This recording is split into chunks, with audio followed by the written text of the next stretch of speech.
Hello, everyone. I think we should be pretty close to being live, so I'm just going to make sure we're testing everything to make sure everything seems to be working first. So if you can see me and you're already in the chat, go ahead and click on the do something. It's like say, hi, Kevin, we can hear you, we can see you, everything's fine. I always like talking into a camera, wondering if anybody's actually listening. All right. Thanks, Michelle. You win.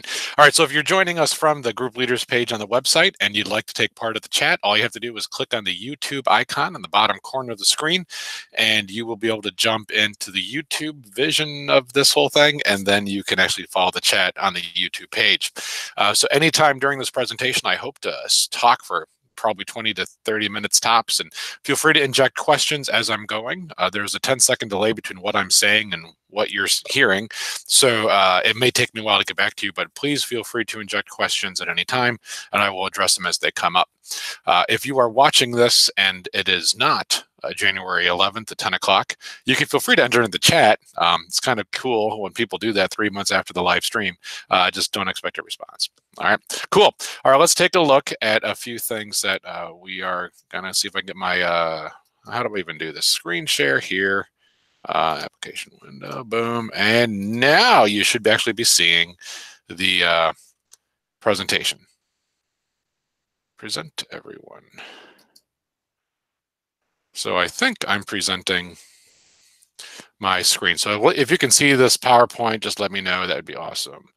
Good morning, Nancy. Wow, thanks for the affirmation there, Martin.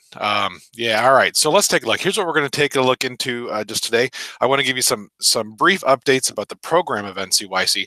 I'm going to talk a little bit about the tasks that we're going to need you to take care of as group leaders, kind of what's on your plate for the next few months. And then I want to have a few changes to our price package. Don't get too nervous yet. Wait till you see it. And then we're going to talk a little bit about how you can prepare you and your participants and your adults for this, as well as how you can benefit more from having more adult empowerment in your group. And I'm always going to end, no matter what, with the challenge of thinking about that Monday after NCYC. So how does NCYC fit into everything that you're doing in your parish? So let's take a look. All right, so real quick NCYC program updates. If you're following them, or if you were at the National Conference on Catholic Youth Ministry in Tampa, you already know that Katie Prejean-McGrady and Father Agustino Torres are going to be the MCs. I do know Katie Prejean-McGrady. I met her actually in Tampa, had a nice conversation with her at a Mexican restaurant. Anyway, she's amazing. She's wonderful. She facilitated a panel of bishops at the National Conference of Catholic Youth Ministry and is very articulate and very educated and brilliant and witty. She will be a great MC. I do not know Father Agustino, but he would not be announced as an MC if he weren't also amazing. And then the big update is that those of you who've been to NCYC in the past remember that when For King and Country opened the event, it was very memorable. So we have this top-notch Christian artist group coming in to open up NCYC on Thursday night. Actually, the plan is, as far as I understand, is that the planners of NCYC actually hope to start Thursday night, maybe even a half hour earlier to allow a bit more time. So we are adjusting our schedules on this end. So we'll keep you posted as far as all those travel plans and hotel plans and everything as those details come formalized. But Thursday night, prepare for something exciting and amazing for King and Country opening NCYC in 2019. All right, so here's some delegation updates. Currently, we are actually at 1,700 strong, about 1,725 teens and adults. Now that number changes just about every day, and we're going to talk about why that number changes and how you can change it in the next few weeks here without any consequence. So if you do know that your group size is not what it was when you estimated your group size to us, just please let us know. You can send an email to me or Jim, and we can change you in our system all the way through the month of January with no consequences. We'll be talking about that a little bit later. On January 31st, 2019, these become real numbers. I don't know what they are now, but they become actually solid. And by that, I mean we're actually going to bill you for it. So if you've got 25 people in your group on January 31st, we are going to send you a bill probably February 1st for $100 a person for those 25 people. So that becomes a real tangible need for you to try to make sure you got this best number you can by January 31st. Now, if you're high or if you're low, you can always change it moving forward. But all the invoices we send to you are pretty much non-refundable, with some exceptions coming on later in the year. But for the most part, I want you to think about that. When we send you an invoice, that's how much you owe, because that's how much we're spending on your behalf. So those numbers become real. So if you want to know how much we have, what your group size is in our system, just shoot me or Jim Betzner an email and we can find that out for you. Otherwise, just tell us how many you think you need to have and we'll make sure that number reflects that. So I expect to hear from all of you. If I don't hear from you, I'm just going to assume that there is no change. So we'll be sending out those invoices. My hope is to get those sent out actually to finance on February 1st, and then they send them out when they get a chance to. The end of the month isn't really the best time for them, so probably that second week or that first full week of February is when you'd expect those invoices to actually be sent out. Now, if I don't get it done on February 1st, it's not going to be done until mid-February, so you have some time. Either way, the numbers you have on January 31st are the numbers we will invoice for. So I will be sending emails soon. I'm not sure if that's going to be today or if I still want to get some of the more kinks out of the system, but you will be able to get information that'll give you access into what we call the group leader portal. I'll be referencing that later this morning. At the group leader portal, you get to see all of the real-time updates to your group numbers, all of your invoice history, your payment history. You'll be able to see your rooming assignments, your busing assignments, and this is the portal is what you'll use to do the on-site registration. I'm not on-site, the website registration, the online registration. So you'll need to go to the portal to enter all of your participant information in. That's how we get the information from you. So this is going to be kind of a big intersection from you and us going through this group leader portal. So stay tuned. It'll be an automated email that'll be sent out, and it'll just give you a login and a password that's unique to your program. Please don't share that with anybody. And you'll hear more about that when it's appropriate. Always stay tuned with the group leader packet. It changes periodically, so I'll be talking about some of those changes, but you can find the most current version, which is actually 3 days old, up at the group leader website. We had a few changes to how we're going to deal with the finances and the package price, which is coming up in a little bit. Again, nothing too shocking, and I'll explain why that happens, but always stay tuned and check up to see what's going on with the group leader packet. If you have a question, that's where you're going to go to find most of your answers.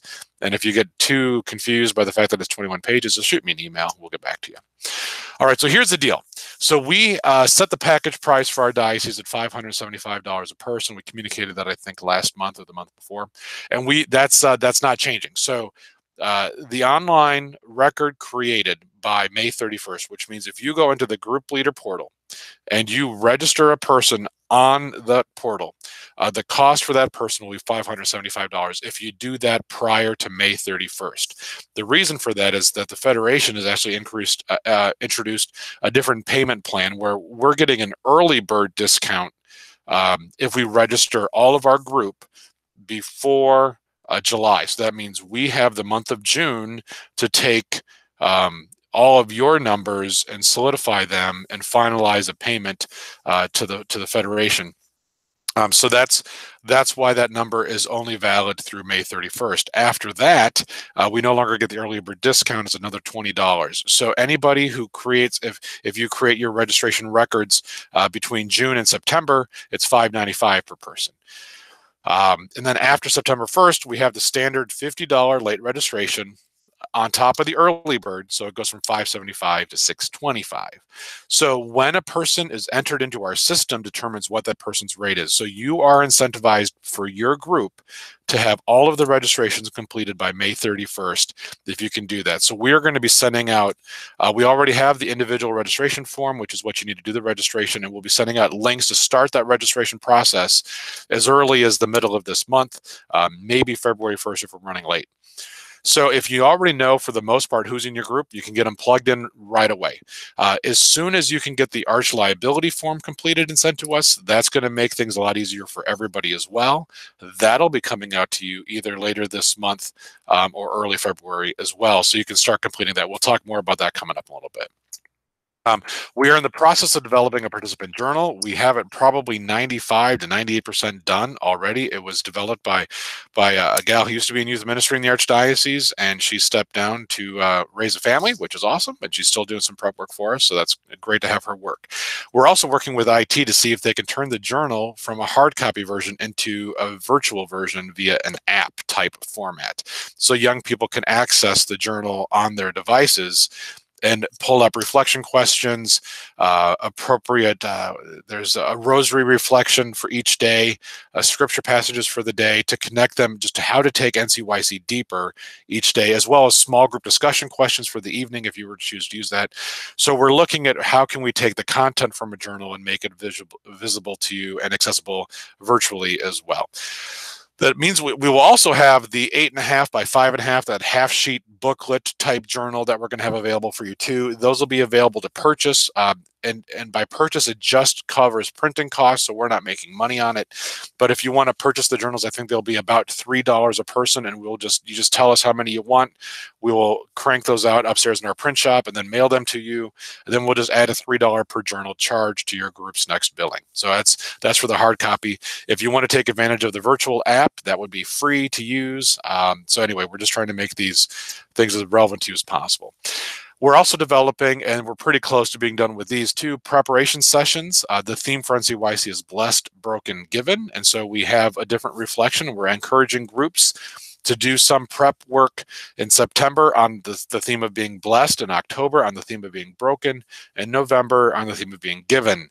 And if we have the app ready to go at this point, what you do in your parishes, your young people can actually share some of their reflections that kids across the whole diocese can see. And so we're kind of doing that prep those months kind of together as a large delegation, as well as being done locally at the parish level. So we're hoping to do a lot more connectivity with bigger church for your parishes as you move forward with those reflection experiences.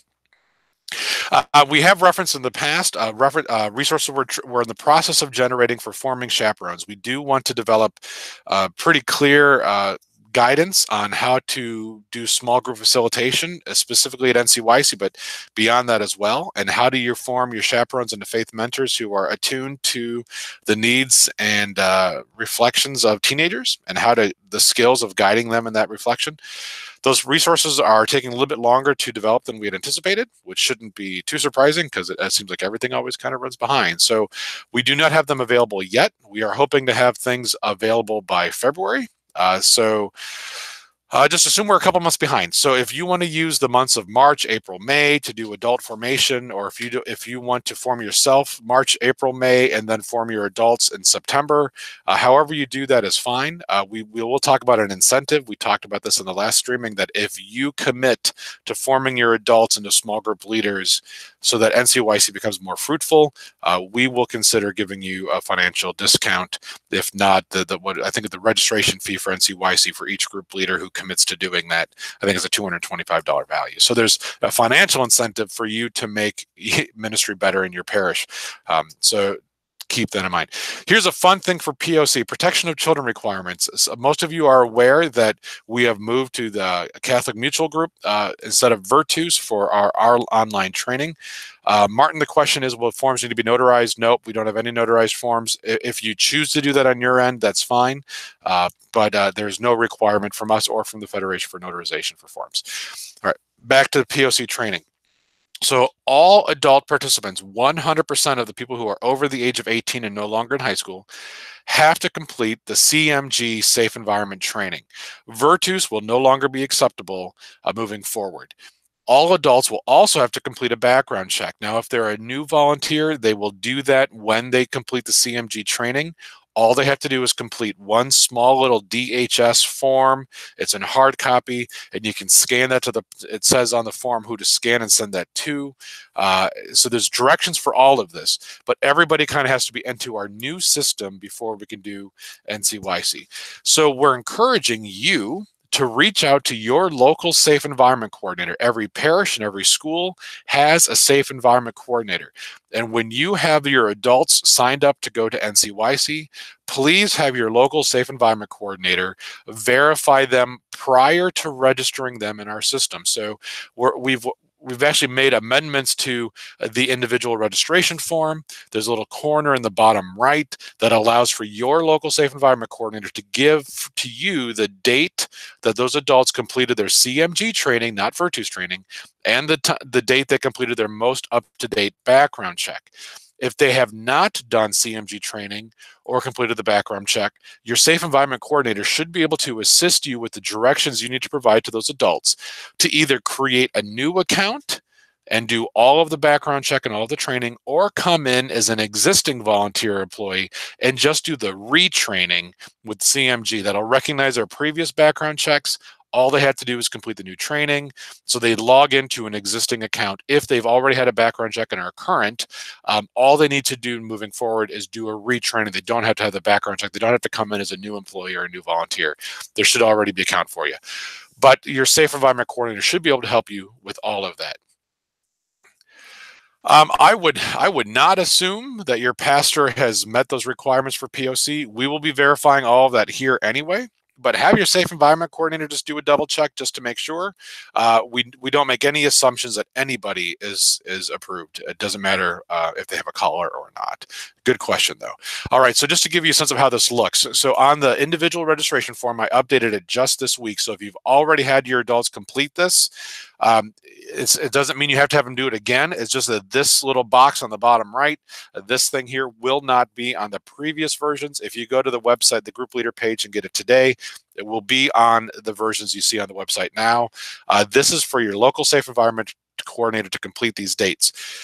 When you log into the group leader portal and you do the data entry, this little tab here on the bottom is what you will see. There's dates options for the safe environment training and the background check. All you need to do is take the date that was provided by your Safe Environment Coordinator and plug it in there. Jim Betzner will verify whether or not those dates are accurate in our system. So if you just make up a date, we will catch you and then we'll come and slap your wrist.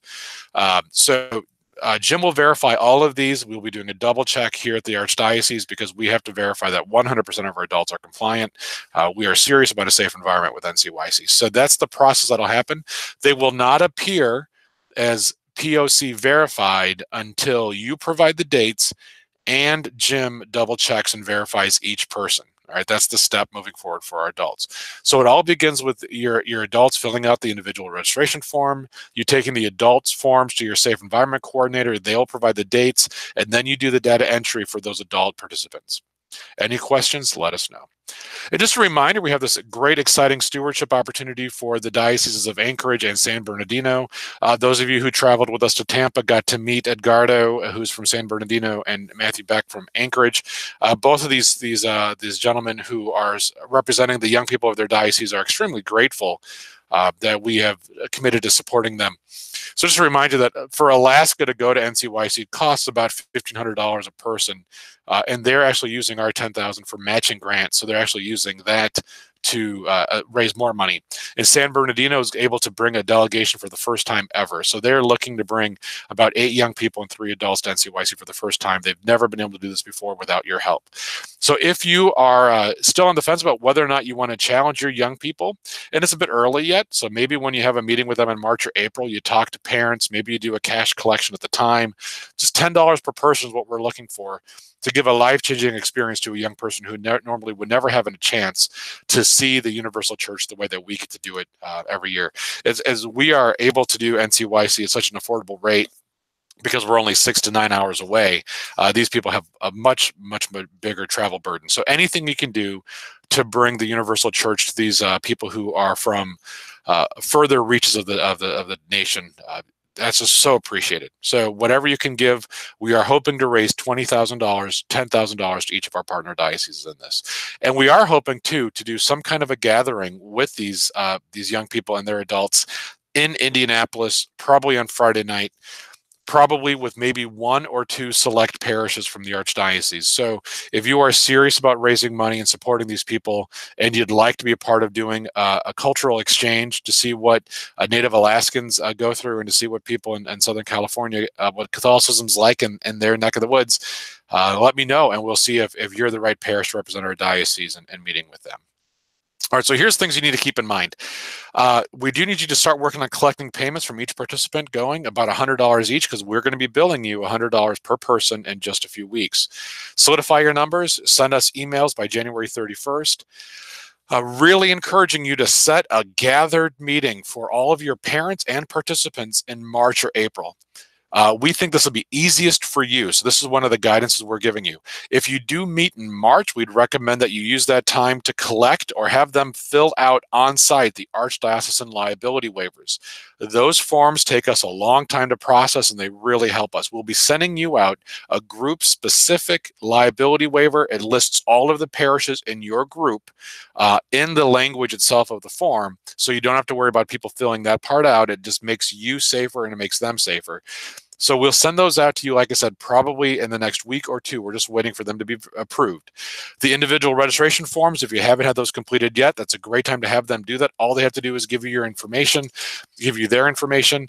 And then if you want to start the rooming request form, if there's people who want to share a hotel room with somebody else, you can already start that process. You don't need to do that until later, but if you want to start that off in March, that's awesome. And you can collect April payments. It's going to be, I think it's $150 per person in April. I don't have that number in the top of my head, but get those all as much as possible collected.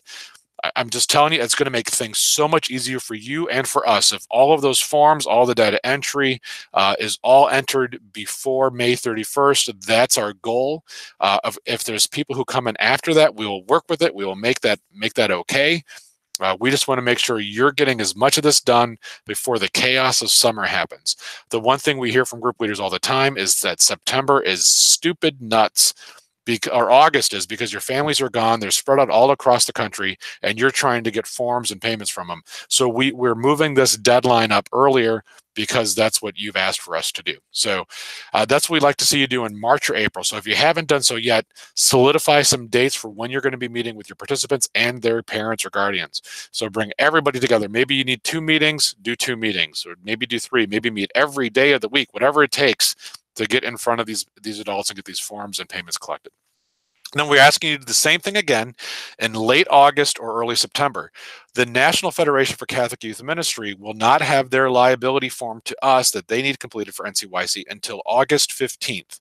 Their lawyers have told them that they cannot have those forms completed more than 3 months before the event. So they're not sending them out much more than 3 months before the event. So you won't even get those until August 15th at the earliest. So pay attention, look for emails in August. As soon as you get those forms, you're going to want to get those completed.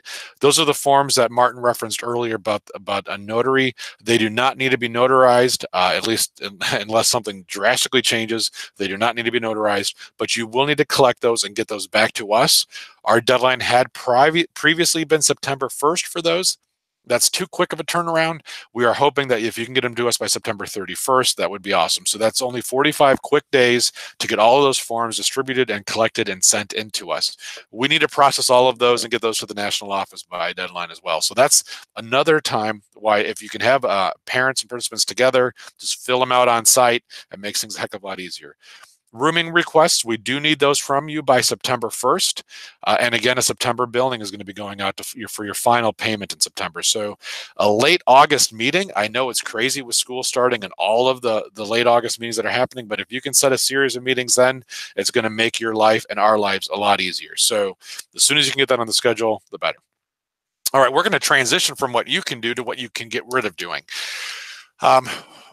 I'm encouraging everybody, for everything you do, if you are your parish's youth ministry leader, if your parish's DRE, if you are just a volunteer who just stepped up to lead NCYC, the more adults you have on your team, the better you're going to be. So let's just go through a few of these. As much as you can spread out the burden so that you're not the only one responsible, the easier it's going to be for you, and it's the less stress you're going to be under, and the more happy you're going to be, which means the more happy everybody else is going to be. The other reason we do adult empowerment, or another reason, is because there's people who don't have the same gift set that you do. They have a different gift set that you don't have. And so the ability to tap into people who have strengths that you're lacking is going to make your program, your opportunities stronger. Another thing it does is it builds ownership. So we know this is very true with teenagers. The more they feel like they have a contribution to give to the parish, the more likely they are to feel themselves a member of the parish. And if they feel more strong identified as a member, they're more likely to stick around. Same thing with adults. So the more adults feel like they're kicking in, like they're contributing, the more they're going to feel like this is home for them. So it's not just a gift for your young people to have more adults contributing. It's actually a gift to the adults as well. The other thing this does is it allows for infinite options for your parish's ministry to young people. So you can grow and expand all of the offerings that you're offering to young people. As long as there's more adults to contribute, there's more things you can do. So it's not based on just your time schedule or your finite gift set, but the infinite options that your parish brings. Finally, another reason we talk about empowerment a lot is because we do see there's transition in the workplace, that people will, for whatever reason, leave ministry. If everything your parish is doing for young people is on your shoulders, when you decide it's time for you to move on, everything you're doing then ceases and stops. But if you distribute the workload and it's on several people, and there's a lot of people who are contributing, when you decide to move on to something that's right for you and your family, the ministry continues. It's not based just on your contributions. So these are just a few of the reasons. Now, we hear from people a lot why they don't do that, why it's so much easier if they just do everything themselves. And there's some temptations that I want to address. So if you are feeling overwhelmed in ministry or inadequate for ministry, or if somehow you're feeling like you're just not doing enough to justify your position, or you're feeling overwhelmed or overstressed, and it's not just because of Christmas, because that was totally like 12 days ago. So you might want to say these out loud, and maybe loud enough that your pastor can hear you. Maybe not, your call. So repeat after me. Think these things. I am not the savior. Recently, Mike Potan did a webinar through the NCYC where he talked about sometimes youth ministry leaders specifically think of themselves as being martyrs, sacrificing their own life for the sake of their children, for the children they serve. That's not your job. Jesus already came to save our souls and those of everybody we work with, and we are not it. We are not the solution to all the problems. When I was in parish ministry discerning whether to move on or not, I had a lot of guilt associated with, can I leave the young people I serve? And Rich Kern, who was the diocesan director in Green Bay at the time, said, Kevin, we've always had a savior and it's never been you. And I just remember that very, very fondly. Him giving me permission not to feel like the salvation of souls was on my shoulders, because it had already been paid for us. So we are not the ones who are all the way burdened, responsible with that. Another thing, a spiritual director of mine early on in my ministry, I just did it, very on when I was in ministry, kept saying to stop referring to my ministry. In my ministry, this is what I'm doing. Start using the words we. Start using the phrase my parish's ministry. Start using my team's ministry, or the ministry that my team does, or whatever. So the idea here is that it's not really about you. If it is, your parish's ministry is very limited. Start thinking about this as the responsibility the whole parish faces under the direction of the pastor, and your job is to coordinate and facilitate success, but not to be the sole owner of success. And you can't do everything. You can't. And I hope you've realized that by now. As much as people come to you and say, if only we had this, and if only we had this, and as your pastor is saying, why aren't you doing this, this, and this? You can't do it all. It's really healthy and appropriate for you to know your boundaries and say, look, I'm not going to work more than 40 hours a week. I'm just not going to kick in more time than is healthy for me to contribute. I like seeing my kids and my wife, so I'm not going to be here all the time. I can't do everything. And once you admit that, you need to realize that other people are going to have to start stepping up for you to be successful. Now, it doesn't mean that you're not gifted. So another thing to think about here is you do have gifts that others don't have. And so spending time discerning, what are those charisms? What is it that you bring that is unique to you, that is your giftedness to your community? And so as you know, you can't do everything. Think about, what are those things that you really are gifted at that you really can't contribute, that other people don't contribute to, or won't contribute, or can't contribute to as well as you can. And then this one, others have gifts that you don't. That's the one that was hard for me to understand at first. When I was this new 22 in ministry, I thought I was everything. I thought I was just awesome. And then as the older I got, the more mature I was, and the more I saw that people who came into my program and were doing things totally differently than I would do it, And I saw young people drawn to them more than they were drawn to me. And I started thinking, you know what? I'm not as good with teenagers as I thought I was. And these other people here are really good. So I started realizing that my gifts were different. So I started bringing in more adults to be in relational ministry with teenagers because that's what I needed from them. And that's what our kids needed. The other thing is, if there's more people involved in ministry and your parish is growing in ministry and other adults are the ones who are getting the credit, that's amazing and that's awesome and that's something to move forward to. I promise, as long as you communicate the success of all the people are doing and your role as a coordinator, no one's going to get fired if ministry gets better when you're the coordinator or director of youth ministry. People want to see thriving youth programming. And if that means there's more adults and that's what brings about the success, sometimes I hear that if I have 5 people helping me in ministry, people are going to say, well, then why am I getting paid? You're getting paid to find those right 5 people and equip those right 5 people and support them for success. So no worries at all financially about that. So here's a list of tasks that you can possibly delegate out. So this is just specific to NCYC. I'll leave this on for a while. What I want you to do is look through this and see what are these, which tasks here do you hate doing? Which of the ones are on this list that you just think drive you crazy and you're sick of it? And if you would do NCYC so much more, you do so many more programs if you didn't have to do that one task. So just look at the list and see what annoys you. And if something here is bothering you, like this is the part of my job I hate, here's the trick. There's somebody in your parish who loves doing that. I mean that. Maybe fundraising is like the biggest obstacle for you. Maybe it's the thing that just drives you crazy. I promise you, there are people with MBAs in your parish who love organizing and who love doing dollars and cents things and who love visioning and dreaming. And they might even be good with teenagers. So your job is to stop stressing about how much fundraising is killing you. That's sapping your soul and it's sapping your ministry. Instead, reach out and find somebody and say, hey, look, I see in you a gift set. I think somebody told me that you would be good at this. And I've seen your successes when you've helped out with other fundraising events in the parish. Can you help me put together a plan or chair a committee to do fundraising for our youth programming? Again, all under the direction of your pastor, but if he's okay with this fundraising thing. You can find someone to do the most menial, most frustrating task in your parish. Catherine, I see your question and I will get to it. So here's how this could look. Just imagine pulling 2 more people on your administrative team for NCYC. And so here I just mentioned you as a sample of what the tasks are that you could do. If you've got Jane, who's a real organized and great with computers, and you've got Larry, who's charismatic and relational, maybe throw some of these tasks and invite them to come step forward and support you in this. 3 people are much more than 3 times more successful than 1 person is. So there's a synergy in this, that when you have a team working together, you get more fed off of their energy, they're fed off of your energy, and everybody benefits from that. So bring people together to always have a team whenever you're doing anything that's substantial like NCYC. So please move beyond just yourself and empower other adults. They don't have to be chaperones. They can just be people who are just well-intentioned adults. All right. Ideas for parishioner recruiting.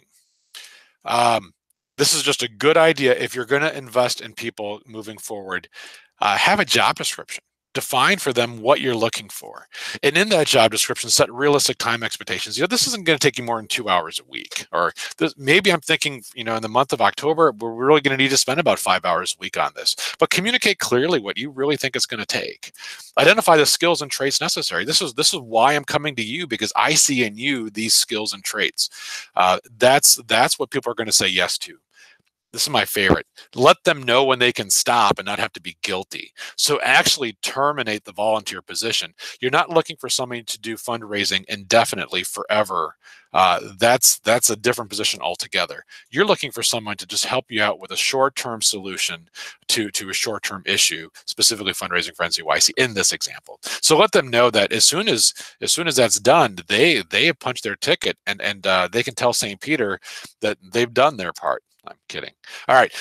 Identify the mission. Let them know why this is important and how this is good. Their work is going to directly benefit young people and their chances of thriving as a Catholic Christian. So that's just another thing to keep going.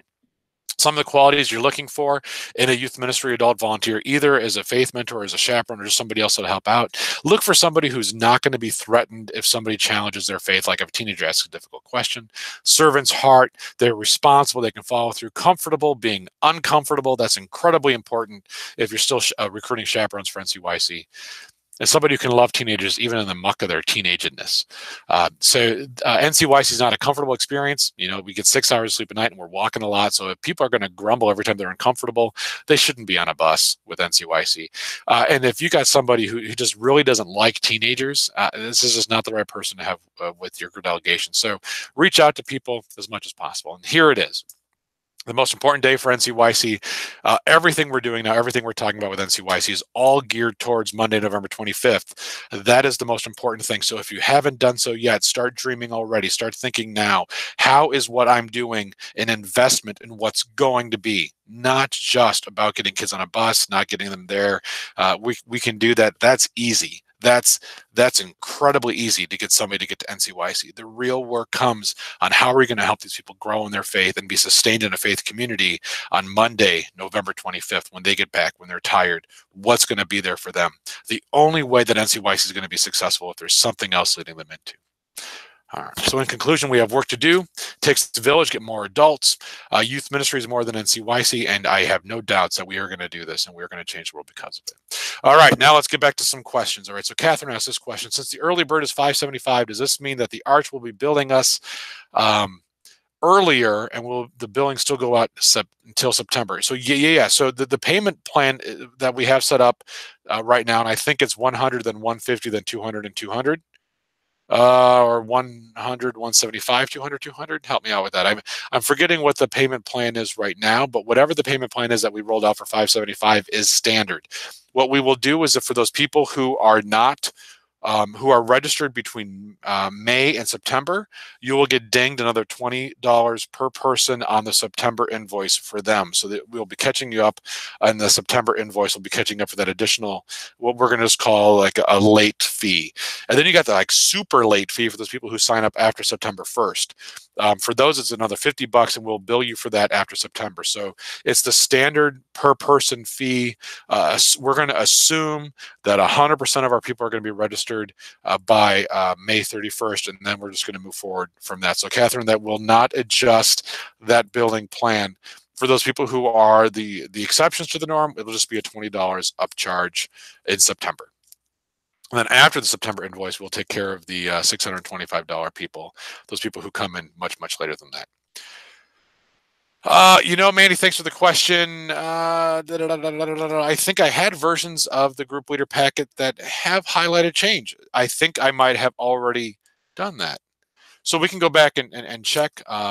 I can't do it real quickly, accessibly. I'm going to try logging in while talking to see if I can actually do that and see if my computer will keep up with my clicking speed. Group leader resources, group leader packet, PDF. Aha! Thanks, Martin. If you look at the versions, the updates are highlighted. So, Mandy, you had a brilliant idea in highlighting the changes. So brilliant that it's already done. All right, so I'm excited about that. Thank you for the idea. So, yep, all the changes are highlighted in there, and I'll try to leave those highlighted until there's another drastic revision. All right, so if we have everyone registered and ready to go by the end of May, then the September will not go up. Yep, that's exactly right. So let me just pull up the group leader packet one more time, and I can see what this payment plan is going to be. So it's a $100 payment that will be invoiced in February, $150 payment in April, $150 in June, and then $175 in September. So that is the payment plan that that we are going to be moving forward with. The real change that you're going to see is that the individual registration form and arch liability forms are just due in May instead of August. So that was the change that we made. We moved those up to all being due before May. In the past, we've encouraged it. This year, we're just going to lean into it and say this just needs to be done. It's just going to make our jobs and your jobs a lot easier. All right, so that's what we got. So in the meantime, thanks for everything you're doing. Feel free to keep the questions coming. I can stay on for a few more minutes. Otherwise, if you have any questions, by all means, shoot me an email. If you have any changes to your group size, be sure you let me or Jim know of that as soon as possible. I've heard from a few of you this morning already before this about group size changes. That is awesome. Okay, if you know you need an adult for the kid chaperone ratio, but do not have that person figured out by May 31st, calculate ratio. Great question. So let's say right. So we need you to start the registration process by May 31st. So if you know you're going to have a person going and you enter in male chaperone as their name, and you have a male adult, and that's all you fill in, and you have that person in your group, that will be okay. That will count, because you will be billed for that person, and we will submit payment for that person. And then all you'd have to do is a substitution. There is no substitution costs until after September. In fact, we're trying to find out whether or not we're going to allow group leaders to still make on their own substitutions for your group. So then let's say, Martin, and everything's going well, you register this adult chaperone, and then in June, you actually get the person signed up. All you have to do is go to adult chaperone, edit that person's registration to actually be John Smith, and then fill in the rest of their contact information. When you do that, we will and then notify us about that, and then send in the form. You're still up to go. Yeah, so yeah, Zeke, thanks. We've been kicking around Archdiocese t-shirt designs. If you've got somebody who you think is interested in that, I do have a list of standards that I've already sent out to a few group leaders about these are the parameters for an Archdiocese t-shirt design. If you have people who would like to do that, we would love to have some ideas sent our way. We will be doing a t-shirt. It will be long sleeve, same as what we've done in the past. We kicked around the idea of doing that or not. So if you know somebody, shoot me an email and I'll forward on to you the what we're looking for in an Archdiocese t-shirt, like what it's got to say and what it can't say and all that kind of stuff. Okay. Any other questions? This is all good stuff. So yeah, do go through and look at the group leader packet. Again, it's on the website right now. Also, shoot me group size changes. We will keep those current as much as we can. And do be looking for emails coming from me. That they'll probably say that they're coming from me. I'm still having some problems getting that system to work right now. But you should be getting an email. Probably not this afternoon yet, but probably by next week, you should be getting emails that give you access into the group leaders portal. Once you get that access, go ahead and look around and click on things. You shouldn't be able to break anything yet, but I got to make sure that's all buttoned down before we send those links out. And if you want to start doing your group registrations, you can start doing that already. You will be able to see your group size, and as soon as we create those invoices in February, you'll be able to see the charges. And as soon as you make a payment, you should be able to see that the payment's been received. So that's the group leader portal. All that stuff is going to be pretty helpful for you. All right. In the meantime, keep questions coming. I'm happy to support you any way I can. Thanks for everything you're doing. We are still the largest group in the country. So we're pleased with that. We are 250 people away from having 2,000. So if you still think people might want to go from your area, feel free to keep recruiting. We will keep finding hotel rooms as that needs to happen. So anyway, thanks for all you do. Everything you do is amazing, and our young people depend on your professionalism and support. So thanks for everything you're doing. God bless you, and have a super amazing day. All right. Talk to you later. Bye-bye.